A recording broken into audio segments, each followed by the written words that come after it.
First, what an honour, Excellency, you've given me this morning. It's my first time in Abu Dhabi, staying for a little while. Obviously, the Sheikh comes to my gig every year in Dubai. I see him in the front row, like tonight, rocking out when I play my music on St. Patrick's Day down in Dubai. I want to come up to Abu Dhabi and play some music. And today is a substitute for that, but it's a great substitute. For 26 years, it's not surprising there are a number of Irish people here today. It's still very much in our memories, in our folk memory, very present that just over 100 years ago, 125 years ago, my country suffered a famine as comparable to anything I've seen in Africa, when half of our population were killed or were forced to move to other countries. And they were forced to move in the most extreme conditions. It was a famine that was easily avoidable, but nonetheless it occurred, and it occurred with great indifference from a world who knew about it. This stays in our memory, perhaps. We're reminded of it in history. There's no bitterness, just a sense of futility that this could have and should have been avoided. A country with a population of 7 million people was reduced within a couple of years to a population of less than 3 million. This is devastating.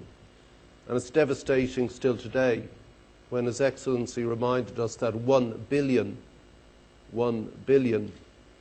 people go to bed every night hungry. That's nonsensical. It doesn't make any sense for the world to behave like that. The issue is poverty. Poor people have a lot of children. They require them as free labour to scratch whatever living they can from the soil, and they require them in their old age as a safety net. We'll talk about this perhaps in the Q&A, but when we talk about food security, we must talk about population size. We must talk about poverty. And poverty, along with climate change and nuclear proliferation, is one of the great existential problems in the world. And I use the word advisedly, existential. Our existence is in doubt.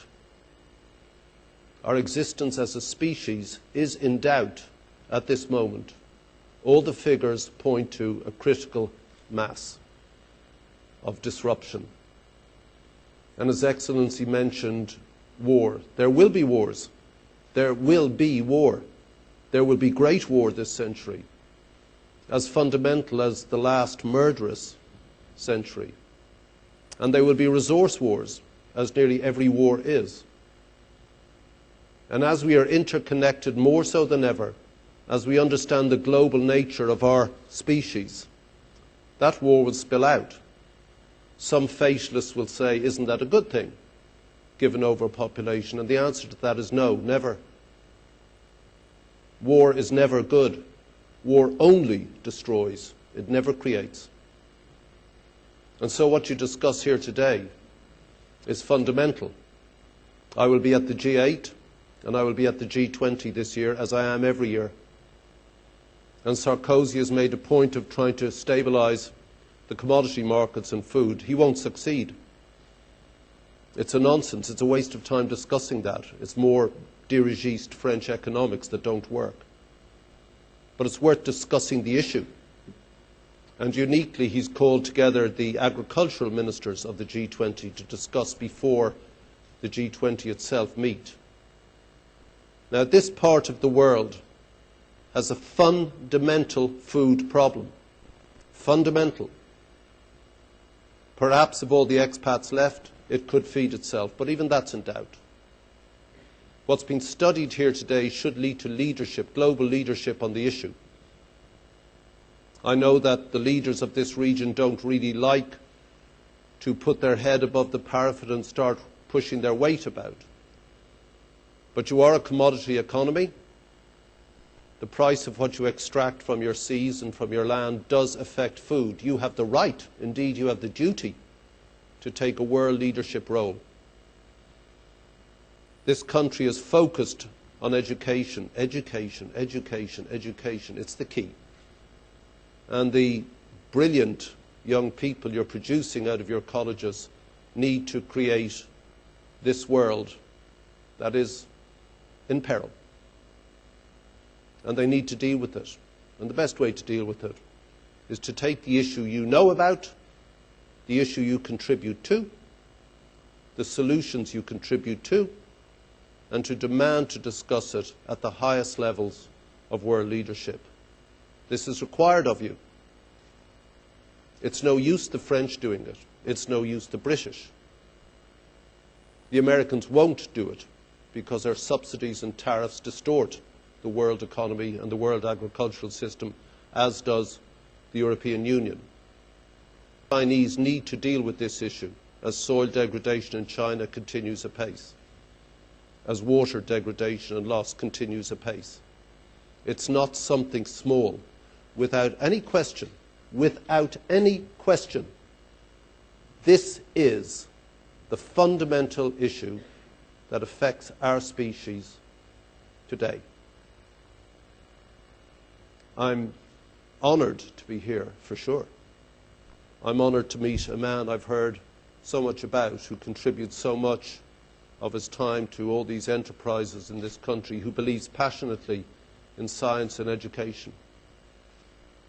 But actually, more than that, Excellency, I hope you'll forgive me by saying that I hold greater store in what the people will discuss here today, because I know it's one of many forums that you have here. But if you could just take with it, take out of it, something that you can go to the G8 and G20 with and demand to be heard and demand leadership, you will be listened to. You have the right to be heard. You have the right to be listened to. Somebody must start thinking very seriously now about this. In 1984, I said, feed the world. It's got worse. You look at that film, I could have made it in 1984. It's got worse. We've got rich. It's got worse. Why? What's happening that we go back? It's not in our interest to have a poor world. It's in our self-interest to trade with the poor, that they can trade themselves out of poverty, that they require less land to grow on. There is no scientific fix. There will be newer crops. There will be different ways of growing things. There will be more effective irrigation. All these things will happen. It's not enough. There are several studies done on every single scientific innovation coming down the track. It's not enough. By 2050, you will have global mass starvation. Global, not African, not Asian. Global mass starvation. That's when we begin to fight each other. That's when we begin to kill each other. Forget religions. Forget politics. Forget economics. I need to eat to live. His Excellency, the late Sheikh Zayed, said, give me agriculture, I'll give you civilization. Give me no agriculture, I'll give you war. I'll give you famine. I'll give you mass death. We should focus very seriously on that over the next few months. Sean.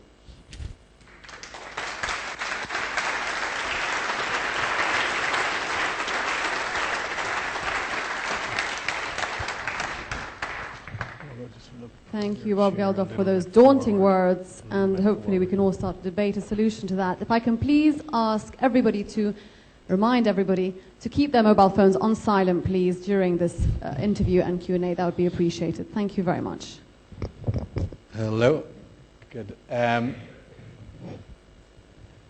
hard to know where to start, and after hearing what we've heard, I've got my questions lined up, and